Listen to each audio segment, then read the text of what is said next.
Welcome to a slightly different Kits and Cruising this week. Richard's away working on his Tiger, so I'm in charge this week. I'll be bringing you this lovely JBA Falcon here, and John Price will be bringing us something equally special from the custom world.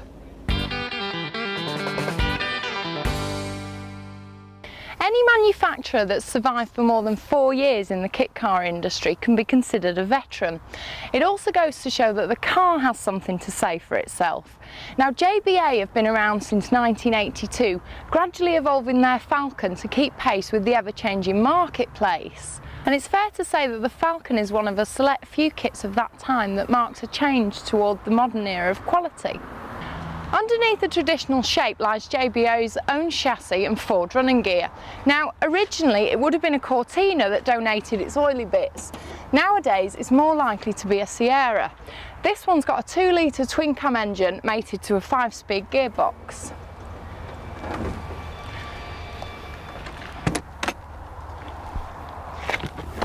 Inside, you've got this really nice chrome that's subtly splashed around the cabin, and the wood and the vinyl combined give it that really luxurious feel.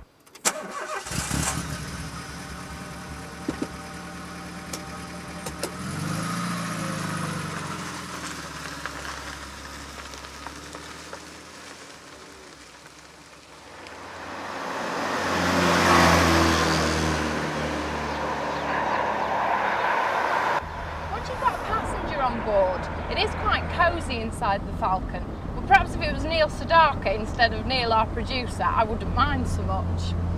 As for driving, it's a real dream to drive. You've got this fantastic long bonnet that gives you this stately feel. Once you get used to it, it is a bit tricky to turn at first, as we've noticed.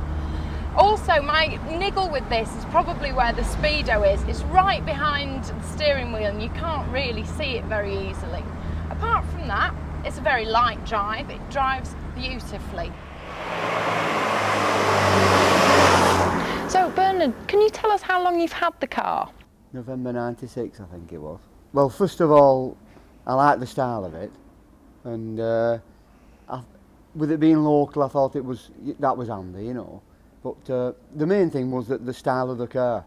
I wanted an old 30s car, but to build one myself. It actually took about 3.5 years to complete it, but 6 months of that was spraying it myself. You can do it a lot quicker, but it all depends on the quality of what you want. So how involved did you get with the actual build, Jean? Oh well, I was the main brewer up, make us a drink. But like the house was full of parts, all the body parts were all stored in the spare bedroom. So it was up and downstairs, and then when you were spraying, we had an awning in the garden built onto the shed, and that's where they went to harden off. Yeah. So you have to be prepared for a lot of upheaval. You sound a very patient lady. So you have to be, yeah. Some days they'll come out to the garage in a bad mood, you know, and they feel like throwing a brick through your window, but just take no notice. Next day, it's fine. Bernard, what donor car did you use? It was a Sierra, which I had myself. I owned it myself. It was a 2-litre injection S, which I thought was a good car for the job. I wanted a bit of speed out of it, so you know the 2-litre job was good. But it was a good car. You know, I knew the car. I'd had it for years, and there weren't a lot of miles on it. And I knew as it was a good car for the job, you know. So worthwhile? I'm proud of it all, to be honest. I think it's turned out really well. I'm glad I've done it now. The 3.5 years that I spent on it was a bit long really at the end of it, but now it's done and I can see it in the garage and it's nice and polished and I can just take it out. It's great. Whilst we were at the factory, a customer came to collect his car. The partners checked through all the parts, not once, not twice, but triple checked everything. That's just an example of the quality of service you can expect from JBA.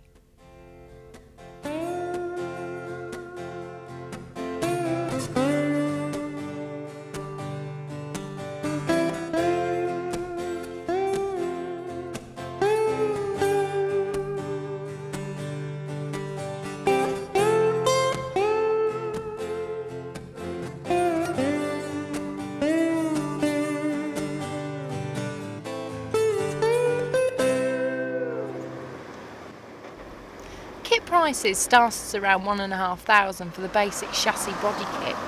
For the more comprehensive kit you're looking at £3,000, but it's got virtually all the bits you need apart from the donor Sierra.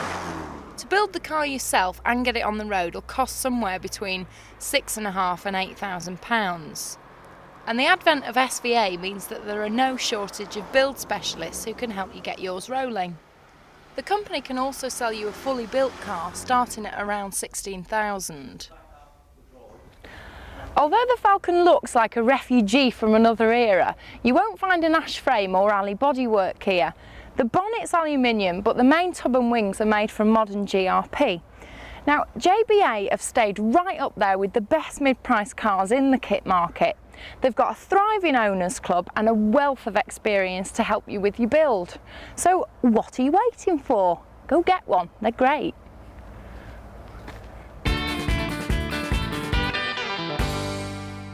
Earlier in the series we looked at the delicious RV Nemesis. A Jaguar V12 powered exotic, ideal for cross-continental trips. At the time, the only thing we thought needed improvement was the interior. Well, we've tracked down John Ferguson, who's been winning awards all year with his Nemesis, to see what an owner's car would be like. We bought the car as a kit back in October 1996. We spent 19 months building it and then eventually got it on the road in the end of June 1998. So we've had it on the road just on a year. What individual touches have you added over the company demonstrator? I think the main parts that we decided to improve the car was to spend a lot more time and effort on the interior, I think. I didn't particularly like the standard yellow colour of the original, but that's a matter of taste. So we went for the pearlescent paint. And I think really it was to make sure that everything we did was of top quality. Anything that needed replacing while we did it was replaced. And we didn't skimp on anything. I really just wanted to get the best car I could for the money I had to spend. That was really, I reckon about a third of the total build time went into building the inside of the car really. We spent a lot of time with all the leather upholstery. It was all done with best Connolly hides. All the materials we used were of the best quality that we could find. And I think probably, as I say, a total of about a third of the time it took to build the car was devoted to the interior. Well, we felt that there was no point just doing the inside if, you know, the whole thing is to get the car right, so we spent as much time doing the boot area as we did the inside of the car as well. We probably went a bit overboard because there's about 1.5 inches, nearly 2 inches thick of sound deadening everywhere, so it's just to make sure that the whole thing felt right and sounded right. I know this was a project you did with your wife. Who picked the colour scheme? That was a joint effort. We both decided. We had all the colour charts. We had something like 70 different colour charts out. We had them all spread over the floor, and we narrowed it down to I think 4 different colours. And eventually we chose the Ferrari Rosso Monza, which is the colour we've used, which I'm really pleased with, I must say. Oh, we've just come back from Holland, which was very nice. We went to Rosmalen as part of a contingent of British kit cars that went over to represent the UK in one of their largest kit car shows called Fun Car 99 I should say, and that was very enjoyable. Yeah, the kit car industry is actually quite well represented in Holland. They have most of the major British kit car manufacturers have representatives there. Now, we won't mention figures, but you've invested a lot in this car. Do you get many offers? I've had 2 or 3 people that have come up to me and sort of made offers to me that quite favourable. I mean, more than I've actually spent on the car. So although I can't really class it as an investment, I think it's going to give me a return on my money when I come to sell it, if I ever do. It's a 3.5 litre. It was prepared by RPI in Norwich, Rover Parts International, who were terrific. I mean, basically they rebuilt the engine. It's got Piper cam in it. It's got polycarbs. They've done all the usual tweaks to it, so it's proved to be a very reliable engine. Very good, very economical as well. We're getting about 28 to 30 on a run out of it, which is, you know, terrific. It drops down considerably if you start to use it, but even so, in 18, 24, that sort of region, even if you're pushing it hard. For fully comprehensive for myself and my wife, it's £264. I mean, it's about half the cost of my Carlton. So I can't believe it, really. We intend to change the heater for an air conditioning unit. I'm in electronics and I'm currently working on a fuel injection system, so we may well fuel inject the engine, which should help a bit with some performance increasing. And the other thing is satellite navigation. I particularly would like to get satellite navigation in it. There's no downside to owning it. It's everything I wanted it to be. I mean, I always wanted a nice touring car, and I'm over the moon with it. I just can't say too much for it, really.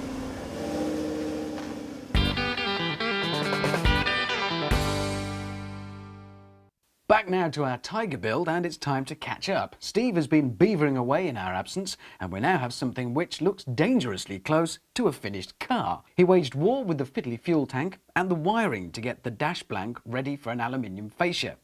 The remote gear lever now works to perfection and looks very neat to boot. And as we were looking around, Steve was now setting up the front cycle wings. If you remember back to when we fitted the shortened Sierra struts, the new ones had winglets welded on. These are the mounting points for the wing stays and allow the wings themselves to turn with the front wheels.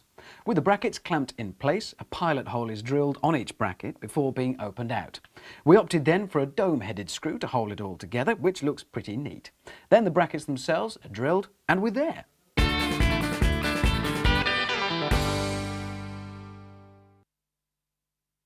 Well, this was going to be my big, exciting day working for Kits and Cruisin.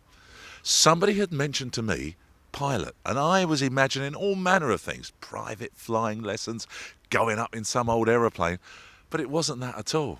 The pilot they were talking about is something just as nice, let me tell you. It's this wonderful machine here, owned by this man. This is Dave Cannon. Dave, hello to you. Great to see you. Tell me a little bit about the history of your pilot, because it's been with you quite some time, hasn't it? Yeah, it's been with me for, well, I think it must be approaching 12 years now. I originally bought it from Birmingham, and it'd been in that sort of area for some time. We reckon about 20 years. We know 8 years in an orchard and 12 years in a scrapyard. In fact, when I phoned the guy up and said, look, I'm coming for the car, he says, oh, we'll have to get in touch with the Forestry Commission. What was that? So, well, exactly, that was my question. I said, well, you know, why? He said, well, since we put it, there's a tree grown. So the first thing we had to do before we could even get the car out was pull a tree down, you know. Wow. And it looked really pretty good until you really got to it, and then you realise the wings had been welded on, the roof had rotted through, the chassis had rotted through, the boot lid had gone, the bonnet was, you know, you name it, it was in a pretty sad state. All right, so to me it sounds as though you're starting really with absolutely nothing. I mean, was it you were going to use the original car just as a template to build what you've got here? Essentially, yes. I mean, my friends, I kept buying so much sheet steel that all my mates were calling it the flat pack pilot. You know, you should have gone down to MFI and got it. You know, and well, let's start from the bottom and let's go upwards then, because chassis. You said that the chassis had rotted. I mean, what have you done here? Have you just made a new chassis for it? No, I still used the same chassis because that way I could keep the registration. But what I did, I put a lot of new steel where it had gone through, John. It was just remade, got a lot of stuff folded up, and then we welded it in. But then we also boxed the chassis to give it an extra bit of stiffness. Well, you need that, don't you? Because you've put in quite a big engine in here now. Well, by some people's standards, it's still relatively small. I mean, it's a 327, which is, I think it's about 5.3 litres. Right. Well, Dave, it looks absolutely beautifully dressed here. Just run us through what have you done to the engine, because it is small block Chevrolet. Just go through it. What have you done? What bits are in it? As I was saying earlier, it's 1966 vintage, and the wonderful thing about it was when I found it, I got it at the right money. I was a bit suspicious about it, took it apart and found that although it was that old, it had never actually been rebored, so I thought, well, that's handy. Got it rebored, crankshaft reground. It's now got a crane cam with Urson lifters. The cylinder heads have been reworked only slightly, it's nothing major, and got the pretty much the obligatory Holley 4-barrel carburettor. Yeah. Once all the machining work was done, I actually had it put together very nicely by a guy by the name of Martin Kelly. Martin's been around for a long, long time, and if he's put it together, it is right. Yeah, and it absolutely looks superb. I mean, you were saying earlier on you don't intend to drag race it, but there is tons of power there, presumably. On a scale, I would say there's exactly bundles of power. Okay, Yeah. well, that's a good scale to go on. Let's have a look inside. Yeah, for sure.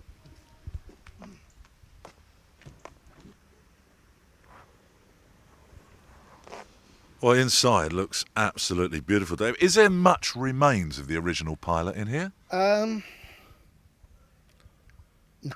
No, not a lot, quite obviously. The Bakelite, yes, and the door surrounds, yeah, that's all original. Steering wheel is a Mountney, as it says there, but the actual centre and all this lot is all homebrew. That was machined up out of a big chunk of aluminium. Okay. Yeah. Guide us through these. They look very unusual dials that we have on the front of the car here. These two here are actually in the holes where the radio controls used to be. Right.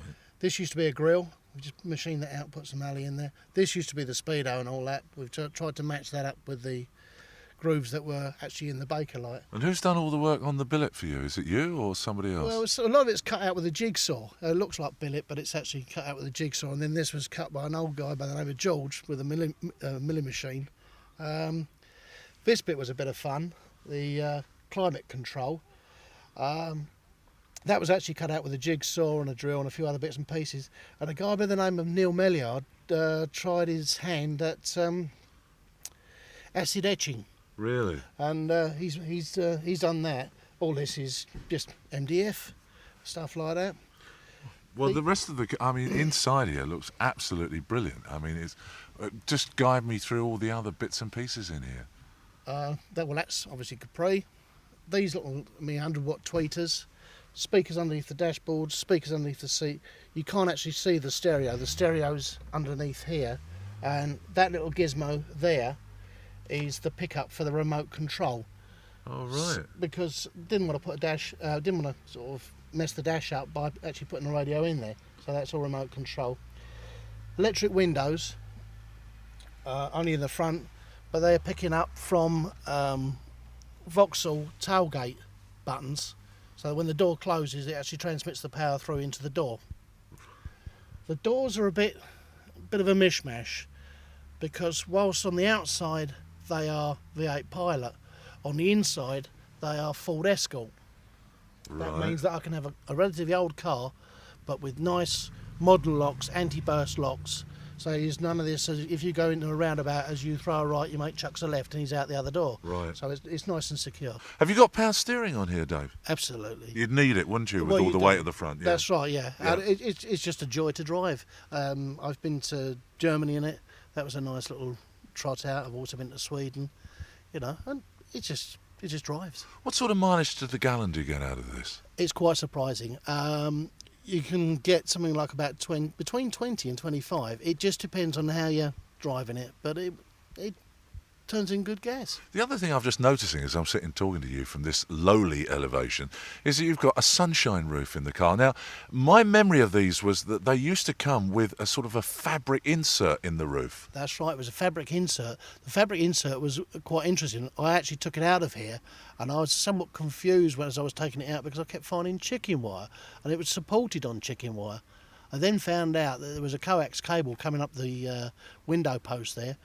That was actually the aerial. It's very, very clever. I mean, for those days, 1948, and you've sort of got a built-in aerial into the roof. The roof is now, the roof had rotted away. It was totally shot. The roof is now basically a 2.8i Capri roof. Right. What we did, we took the skin off it and welded it in, and whilst we were doing that, sort of just filled it in so that it's looks as if it was a factory. I mean, you could say it's a factory-fitted sunroof. Well, by Fords anyway. Yeah, well, you know, only thing is this car was built in Dagenham and the sunroof was fitted in Cologne, but it's neither here nor there. The rear lights look absolutely superb. 39 teardrops, almost de rigueur on rods these days. Slightly different in as much as they're sitting in these buckets. These were made by Rodline. They're fiberglass. Right. Normally they'd sit in flush, but what I've tried to do is to keep a beading similar to the beading around here, around that. The idea being that they won't fill up with water. Hopefully it will spill round. And the other benefit of setting them like that, one is they present themselves at a better angle to the vehicle behind me. Right. And being slightly recessed, they actually show up brighter. Really? Yeah. Quite extraordinary. Well, it's just a simple thing, but it's something you find out, you know, in the years. Let's come back to this bumper here, the colour-coded bumper. The lights in there, where have they come from? They're the front indicators off of Mark II Golf.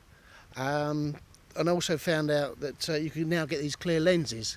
And there's one of the young lads that's helped me with this car a bit. He's very much into the sort of max power type of thing. And he says, oh, you can get clear lenses for them now, Dave. So that's what's happened, you know. Well, I mean, how do you put all these things together in your mind? You drive around and look at other cars and think, oh, that would be good for mine?